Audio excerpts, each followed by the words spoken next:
Bismillahirrahmanirrahim. Assalamualaikum warahmatullahi wabarakatuh.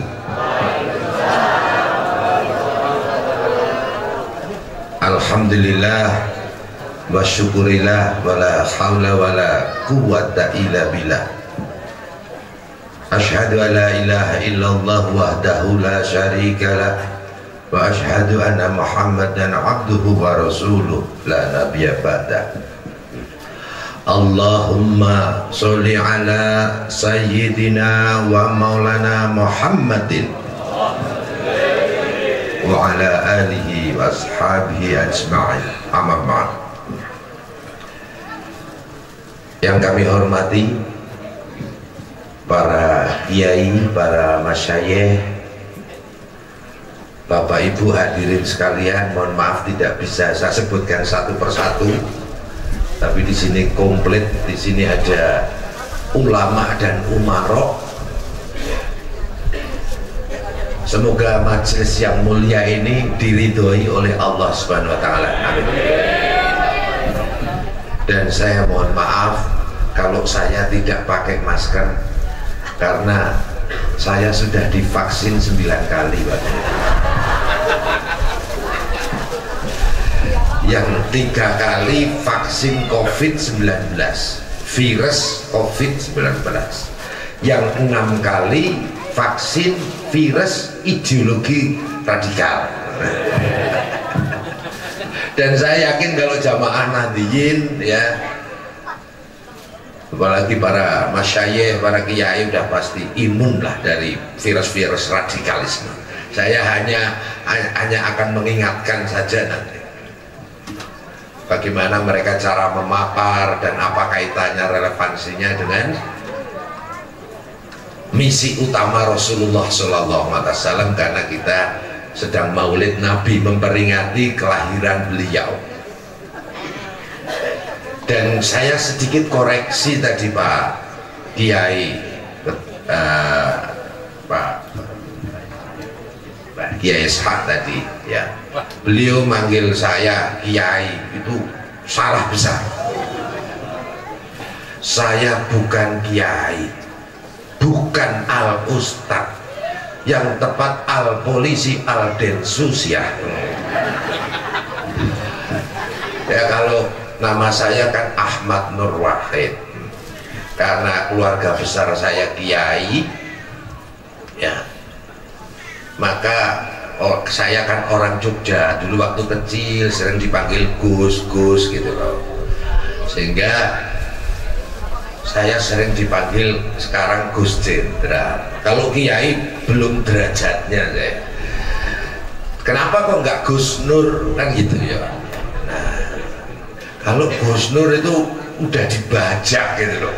Dan Nur Wahid itu kan Gus Nur, wah jangan deh. Kalau Gus Ahmad terlalu tinggi, mulia Ahmad. Sementara saya sedang belajar baik. Gus Wahid sudah banyak yang memakai, dan beliau ulama-ulama top. Yang belum ada Gus Jenderal. Nah, setuju ya?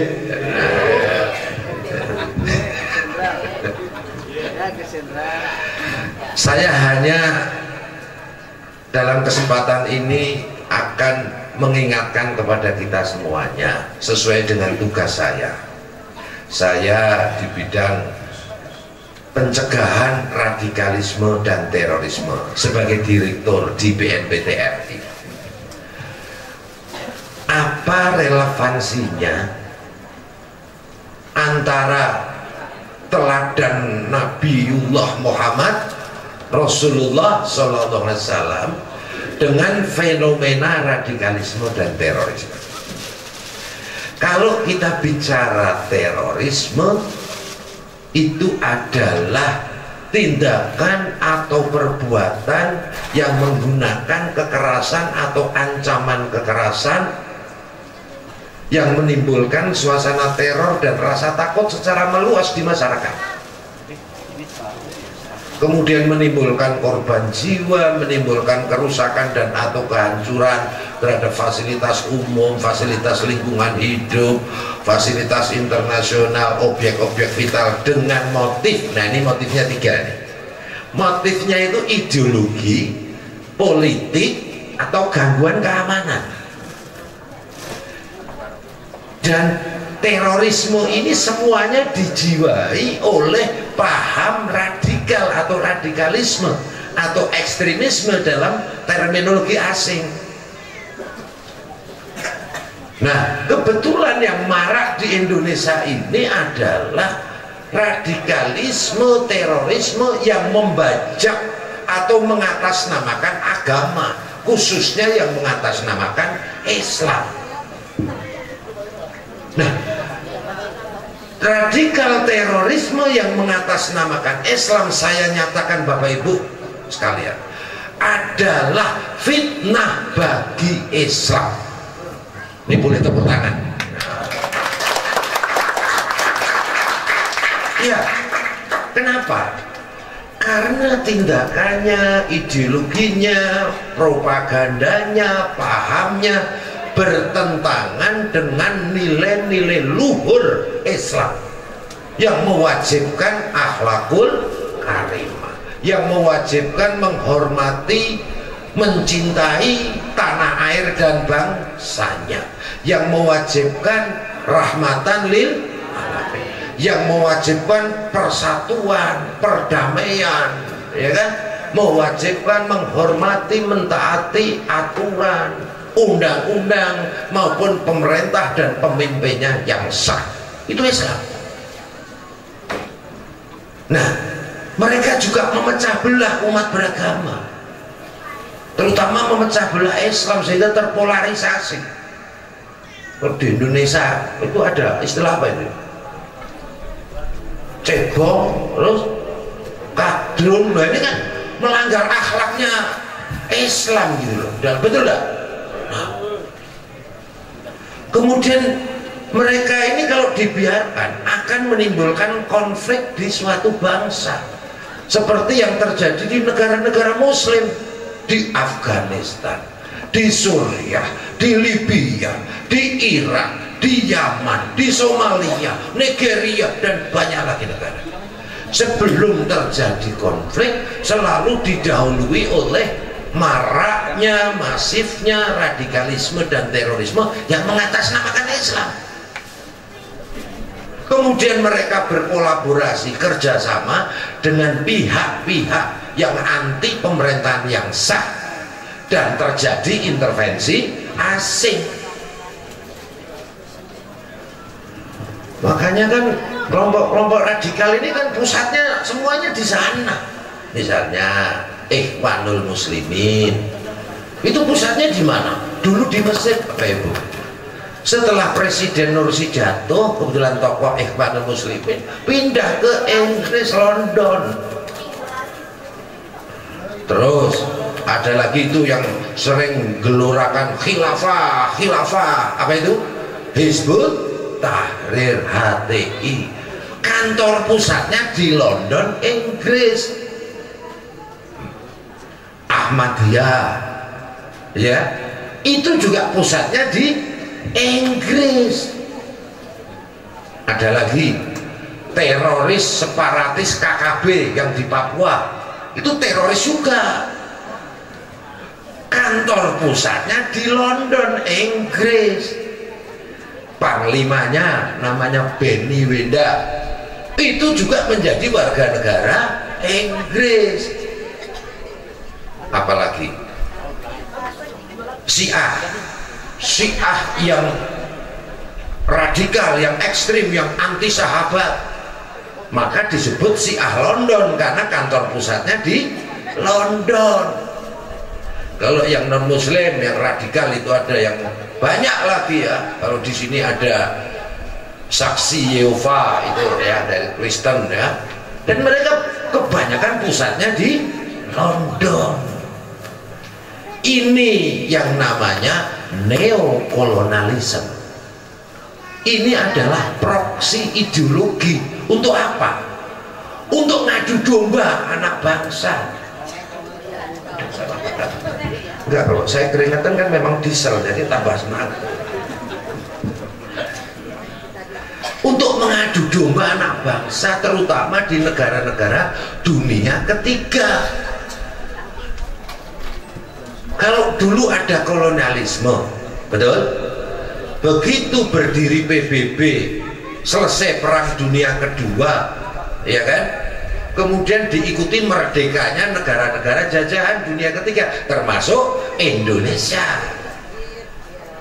Di satu sisi, di satu sisi negara-negara dunia ketiga yang baru merdeka tadi, termasuk Indonesia, yang kebanyakan juga negara berpenduduk Muslim, itu kan bangkit membangun persatuan dan kemajuan bangsanya, membangun jiwa nasionalisme untuk kemajuan bangsanya, betul? Di lain sisi, negara-negara adidaya, adikuasa atau negara kolonial tadi tidak akan rela melepaskan hegemoni, superioritasnya dan kontrol atau kendalinya terhadap negara-negara dunia ketiga. Nggak rela kalau negara yang dulu dijajah itu maju, nggak rela. Apa yang dilakukan? Mengembangkan, menyebarluaskan ideologi-ideologi transnasional sebagai antitesa kontra nasionalisme, liberalisme, kapitalisme, sekularisme, betul?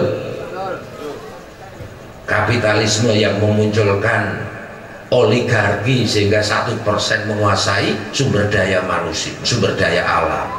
Komunisme, Marxisme, Leninisme. Kalau kelompok kanan yang radikal, Wahabisme, Khilafahisme, Daulahisme yang pusatnya tadi di Inggris. Nah, kalau sudah banyak ideologi-ideologi transnasional yang terjadi apa di negara-negara di negara dunia ketiga, terutama Indonesia, kegaduhan, konflik, sehingga nggak maju-maju, sehingga tetap ketergantungan atau di bawah kontrol negara-negara adidaya adikuasa. Ini yang sering disebut neokolonialisme, kolonialisme bentuk baru. Makanya dulu Bung Karno kan selalu mengatakan, para pejuang, saya dan para pejuang mengusir, melawan penjajahan asing. Nanti kalian generasi setelahku akan berjuang melawan bangsamu sendiri.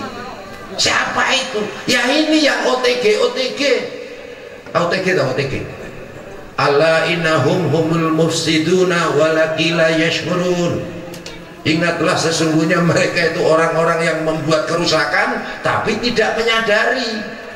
Surat 2 ayat 12. Jangan disambung. Kalau disambung jadi fitnah. Jadi 212 kan kita nanti kan.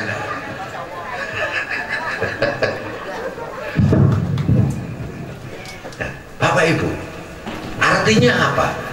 Radikalisme, terorisme ini real ada di lingkungan kita. Tetapi ini bagian daripada geopolitik global. Ini yang sering disebut proxy war, perang proksi. Asimetris war, perang asimetris, yaitu perang ideologi. Nah, kita sudah punya ideologi ya, coba Bapak Ibu semuanya,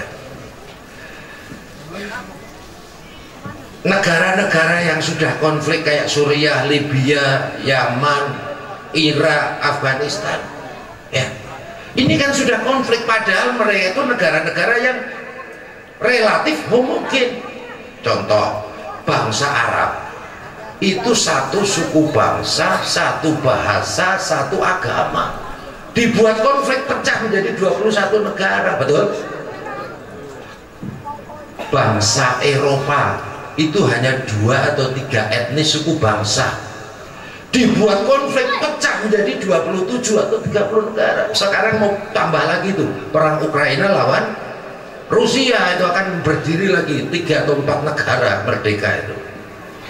Afghanistan hanya 6 atau 7 suku bangsa, dibuat konflik sampai sekarang nggak rampung-rampung, betul? Bangsa Indonesia, bangsa kita 1.300 suku bangsa, betul? Bahasa lokalnya lebih dari 700, ada yang mengatakan 1.000. Kekayaan alamnya luar biasa, agamanya paling banyak di dunia, Islam, Hindu, Buddha, Konghucu, Katolik, Protestan, betul? Belum lagi aliran-aliran kepercayaannya. Sunda Wiwitan, apalagi Kapitayan, ya.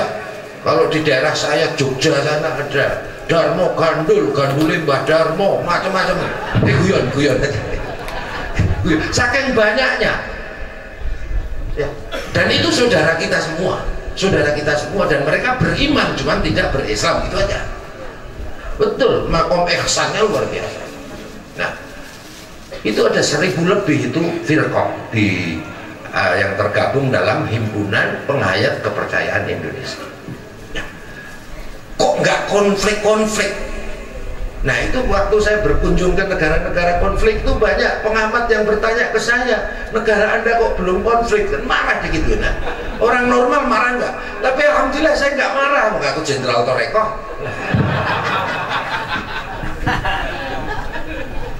Kenapa? Logik, masuk akal. Loh, ini yang negara-negara yang homogen aja bisa dipecah belah. Ini negara yang heterogen, plural, memiliki potensial konflik terbesar di dunia, kok nggak konflik? Loh, gimana coba? Hebat nggak Indonesia? Makanya waktu itu saya jawab, insya Allah negara kami, bangsa kami tidak akan bisa dibuat konflik. Kenapa? Saya bilang, karena negara kami sepotong tanah dari surga dijaga oleh wali-wali Allah. Saya bilang, boleh tepuk tangan, Pak.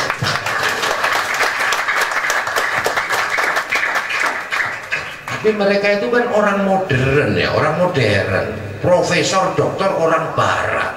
Apa ya percaya opo itu wali-wali Allah, kan gitu ya. Dapat saya jelaskan, wali Allah itu para kekasih Tuhan. Mereka doanya itu hanya mendoakan bangsa dan negaranya, mendoakan seluruh umat manusia, karena visi agamanya adalah rahmatan lil. Nah, para aulia tadi berkumpul, terdiri dari tokoh agama, ulama, tokoh bangsa, tokoh nasional yang dipimpin oleh Bung Karno, Soekarno saya bilang. Kemudian merumuskan dasar negara Indonesia, yaitu Pancasila, yang digali dari nilai-nilai luhur agama dan budaya Nusantara, sehingga mampu mempersatukan bangsa kami yang sangat heterogen. Manduk-manduk mulai mereka. Terus yang kedua, bangsa kami memiliki budaya, tradisi, kearifan lokal, keagamaan berupa silaturahmi dan gotong royong yang tidak dimiliki oleh bangsa Anda. Saya bilang itu betul. Negara Anda akan maju, tapi warganya satu hari nggak kerja, satu hari nggak makan. Seminggu nggak kerja, seminggu nggak makan. Bangsa kami seumur-umur nggak kerja, makan terus. Betul?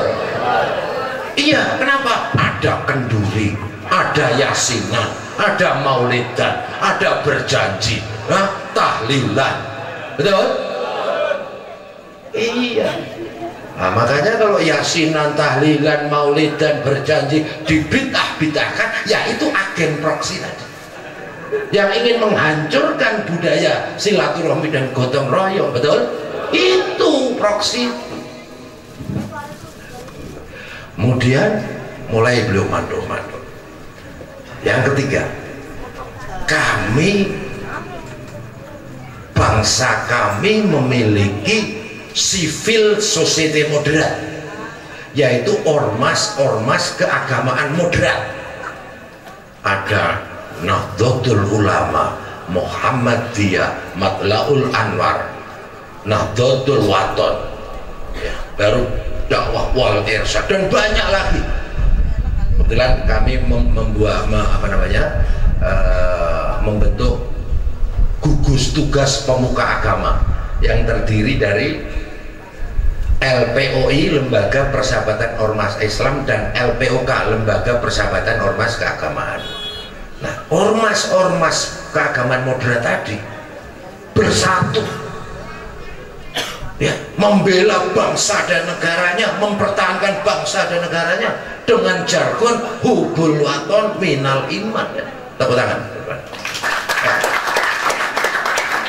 Jadi walaupun, mohon maaf ini Pak sampai ini Kanit Bimas, ya, Bimas bila ingin masuk surga, amin. Nah, Bimas. Tapi AKP, ya, bukan Irjen, no? Kalau saya juga pengen Irjen, kan sekarang Brigjen, ingin Irjen, tapi Irjen Gus Jenderal. Nah, jadi ini misalnya para hadirin ini kan di kampung apa namanya? Jalan Kire, kan? Oh, Jalan Kire, mohon salah dengar. Jalan Kire, Kirai, ya kan? Berapa orang kumpul, ya kan, berjanji tahlilan. Ini kan mempererat silaturahmi, gotong royong, betul? Dan ini doanya dipimpin oleh para ulama, tembus ke langit untuk mendoakan bangsa dan negaranya, amin. Ini nggak ada itu di barat, karena di Arab aja jarang sekali. Ngumpul-ngumpulnya harus izin, apalagi di Arab Saudi itu tempatnya Wahabi itu kan. Itu orang khotbah ngeritik pemerintahan, ngeritiknya bagus loh Pak, langsung sama askarnya dilorot. Saya dapat info, dihukum 12 tahun. Dan di sini ada ustadz penceramah nyaci maki barang, dibiarin aja, masih tetap aman kita. Luar biasa nggak? Iya, nggak ada kajian, nggak ada argumentasi ilmiah yang menjelaskan kenapa ini kok kita masih aman damai, betul? Hanya satu yang paling utama, memang kita itu dijaga oleh wali-wali Allah, itu betul.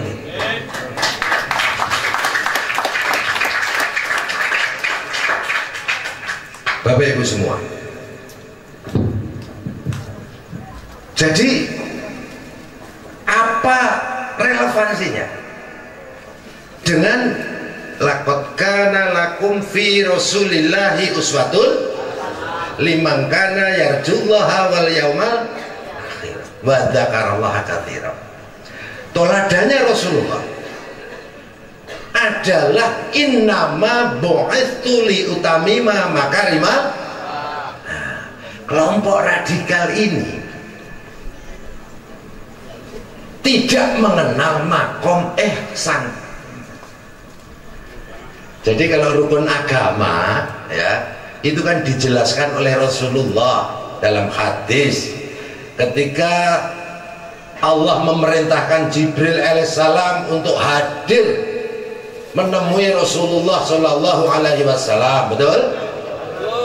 Dan datangnya Jibril itu dengan tegas dan jelas dalam wujud manusia menghadap ke Muhammad dan disaksikan oleh para sahabat.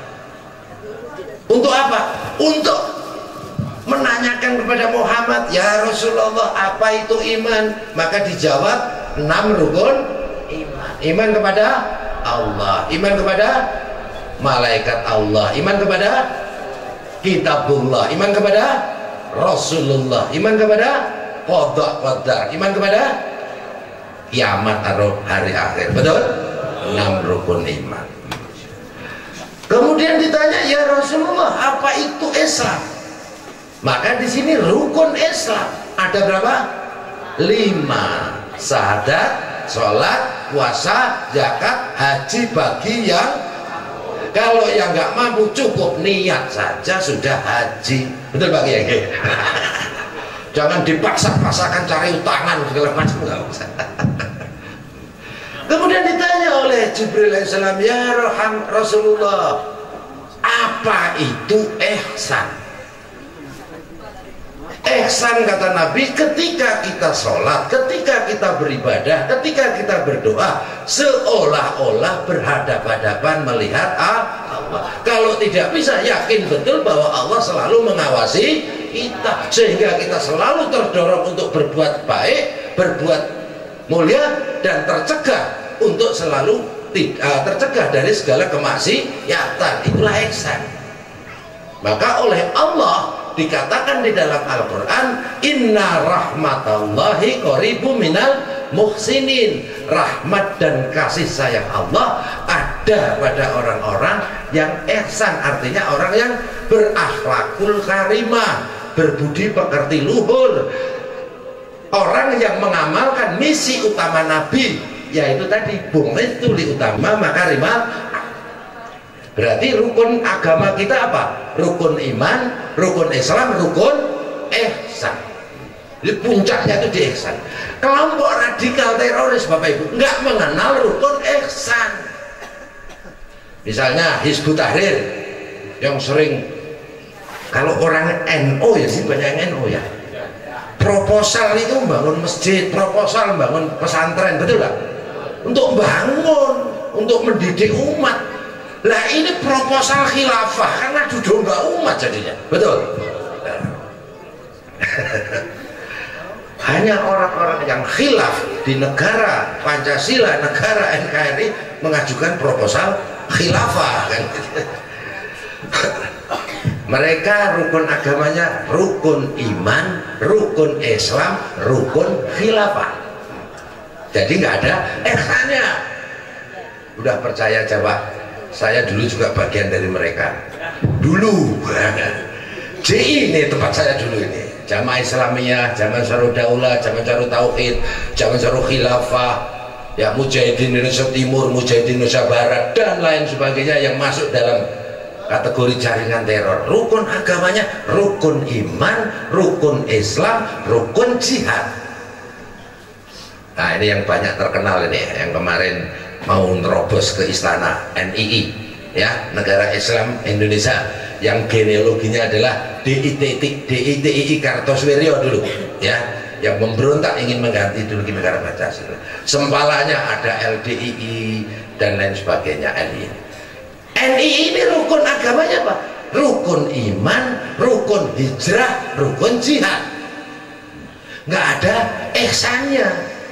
Maka sering kami katakan bahwa radikalisme dan terorisme mengatasnamakan Islam sejatinya adalah cermin krisis spiritualitas di dalam beragama. Mereka lebih menonjolkan ritualitas, simbol-simbol formal keagamaan, identitas formal keagamaan, ya kan? Kemudian mengedepankan aspek-aspek fikih, halal, haram, bid'ah, sesat, kafir. Loh, itu dia lupa kalau kekafiran yang sesungguhnya adalah kesombongan, sementara dia sombong nggak sadar karena menganggap orang lain salah semua, dirinya yang menjadi ahli surga, bahkan merasa jadi panitia surga. Bapak Ibu jangan mau jadi panitia. Panitia itu biasanya di luar aja, nggak pernah masuk. Betul? Nah, jadi bagaimana kita mengatasinya Bapak Ibu semua? Mengatasinya ya seperti ini. Kita setiap ada kegiatan maulid, yasinan, tahlilan, berjanji mohon dengan segala hormat Bapak Ibu semua. Kita doakan juga saudara-saudara kita yang OTG tadi, betul? Apapun alasannya mereka saudara kita, apapun alasannya mereka juga Islam juga, tapi sedang tertutup hijab dari pintu hidayah Allah. Dan ingat, Allah katakan wa ma kana li nafsin an tu'mina illa bi'idznillah wa yaj'alu rizqa 'alal ladzina la yaqilun. Tidak ada seorang pun akan beriman, akan tobat, akan sadar illa bi'idznillah, kecuali hidayah, kecuali izin dari Allah. Makanya kita doakan supaya Allah bukakan pintu hidayah saudara-saudara kita yang OTG tadi. Amin. Ya. Kenapa? Mereka kalau sudah sadar, luar biasa militannya untuk membangun bangsa dan negara, dan itu ada sanatnya. Biasanya mereka yang sudah tobat sadar itu militannya luar biasa. Sangatnya ke siapa? Ke Sayyidina Umar bin Khattab. Betul? Tadi kan Pak Kiai Isa tadi bercerita bagaimana kaum jahiliyah, Umar itu baik jahiliyah itu Sayyidina Umar sebelumnya memusuhi Islam, bahkan mau membunuh Nabi. Tapi begitu dapat hidayah, tobat, wah luar biasa. Betul? Bahkan beliau yang paling luas menyebarluaskan Islam sampai ke Jazirah Cina, sampai ke mana itu Damaskus dan lain sebagainya. Kalau dalam konteks penyebar luasan Islam di tanah Jawa kan terkenal Wali Songo, betul? Yang paling terkenal, yang paling militan siapa? Sunan Kalijaga. Sunan Kalijaga apa itu sebelumnya? Mantan perampok, mantan jahiliyah. Begitu dapat hidayah, wah luar biasa. Maka kita doakan saudara-saudara kita yang terpapar paham radikal terorisme, yang krisis ihsan tadi, untuk dibukakan pintu hidayahnya. Amin. Sehingga mereka sadar kembali ke pangkuan NKRI, bersama-sama kita bersatu membangun bangsa dan negara kita sehingga mencapai baldatun thayyibatun. Amin. Nah, alhamdulillah masih ada kiai yang mau hidup hasanah, jadi paket saya hemat saja. Saya karena juga sanatnya ke Sayyidina Umar bin Khattab, saya ingin menggelorakan semangat. Kalau saya bilang siapa kita? Siapa kita? Indonesia. Oke? Pancasila jaya. NKRI harga mati. Kalau saya bilang merdeka, jauh merdeka. Ya, gitu ya? Ya. Siapa kita? Berdiri atau duduk? Oh, berdiri. Mohon izin Pak Kiai, Pak Ustadz, mohon izin berkenan berdiri, Pak. Biar yang muda-muda ini, biar militannya bangkit ini kan. Ya, kalau asam urat sih nggak terlalu masalah. Yang saya khawatirkan asam aurat.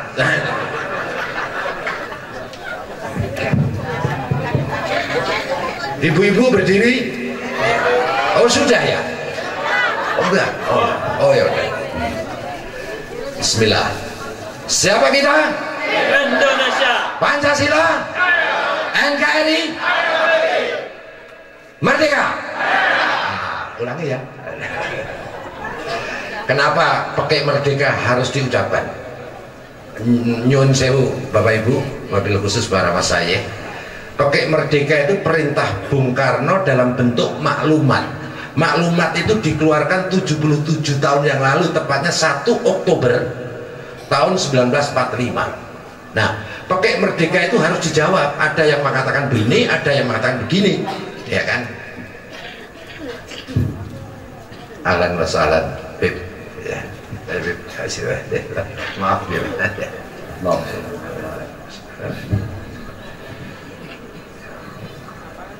Dan kita kan ingin merdeka secara kafah, betul tidak? Tidak hanya merdeka dari kolonialisme, tapi juga merdeka dari neokolonialisme. Sehingga harus selalu kita pakaikan. Kami ulangi ya, Bapak Ibu. Siapa kita? Nah, ini kalau yang nggak semangat radikal deh ini. Apalagi sudah dihadiri Habib dengan bukan ya. Ayo semangat. Siapa kita? Pancasila, NKRI, merdeka, merdeka, merdeka. Alhamdulillah. Wallahul muwaffiq ila aqwamit thoriq. Wassalamualaikum warahmatullahi wabarakatuh. Waalaikumsalam warahmatullahi wabarakatuh.